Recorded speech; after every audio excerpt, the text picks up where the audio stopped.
I'm struggling to think of a sophisticated way to ask this question, so I'm sorry if this sounds unsophisticated. But when you talk to people about designing micro-apartments, and you talk to people about this project and the fact that it had to happen, you talked about the benefits of density. Is this good news? Is it good that we live in a world where one has to design apartments that have to be 300 square feet, so it's so small because there are so many of us? When you balance the benefits of density with some of the drawbacks of living with so little space, especially considering the fact that, going back, you were talking about World War II policies, going back to the 1950s, it's been an American dream to have the house, the lawn, and the picket fence, as opposed to not the house nor the lawn or the picket fence, but maybe a picture of that in your 300 square apartment. I mean, is this... we can provide that. You can provide that, right. Good idea. The winning part of the design. Virtual picket fence. Right, exactly. The heart of your question is overpopulation good? I mean, we as designers have to deal with a changing world, and there are great benefits to density, yes. It's sure it'd be great to have more space, and in fact, most people will have more space. This will still be a very small percentage of apartments in New York City, ultimately. But there are great benefits. What share, out of curiosity? Say again? What share of the apartments? We don't know. Okay. I mean, this is an experiment. We don't know how, first of all, whether the zoning regulations will be changed after ours. We expect they will. Hopefully, the future mayor will, see this as a good idea.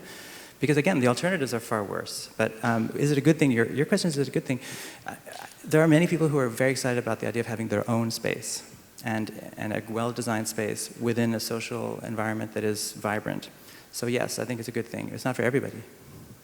One of the more interesting developments that is happening right now is there's an old, very historic, actually the oldest mall in the United States, in Providence, Rhode Island, is being reconverted into micro-dwellings. It's an interior mall with an interior atrium.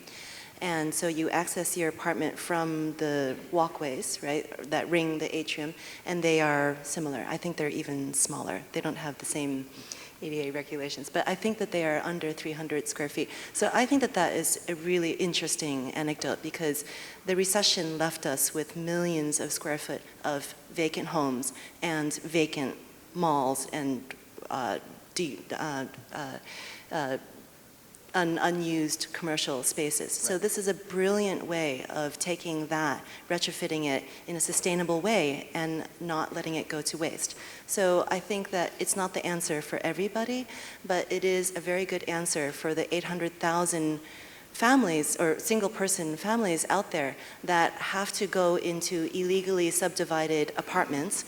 And perhaps you didn't look out, and so you got the room without the window, right. Or your room is actually not a room and it's below somebody else's bed, or you're not on the lease, or you live an hour out from where you need to commute every day. So I think it's very necessary.